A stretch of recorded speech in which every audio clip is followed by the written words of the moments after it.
เป็นภาพงานแห่พระวัดนาตาลตำบลนาตาลอำเภอตะโมยได้ตอนเช้าตอนบ่ายตอนบ่ายพี่น้องมาภาพงานแห่พระประจำปีอยู่วัดนาตาลตำบลนาตาลอำเภอตะโมยไม้เบิ่งไม้ชมแล้วก็แห่มันจะเท่าเจ้าพระดำมันได้งานแห่พระวัดนาตาลเพราะว่านี่เป็นบ้านม่วงได้วันนี้มาวัดนาตาลตำบลนาตาลอำเภอตะโมยงานแห่พระประจำปีของในวัดนาตาลเลย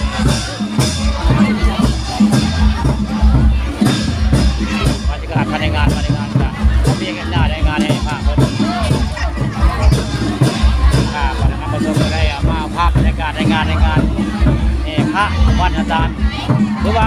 แห่กระเท่าไม่กระเท่าเจ้าพระดำเขาได้ประเด็นแล้วก็รถน้ำดำวัวกระเท่าเขาได้ประเด็น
ปีนี้คักเลย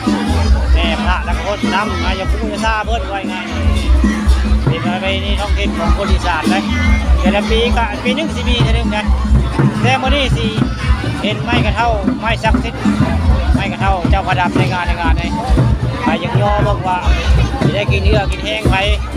มาย่อแล้วเบิ่งพี่น้องไม้ศักดิ์สิทธิ์ของนักบัณฑิตไม้กระเท่าเจ้าพระดำมีให้ย่อได้บ่ดี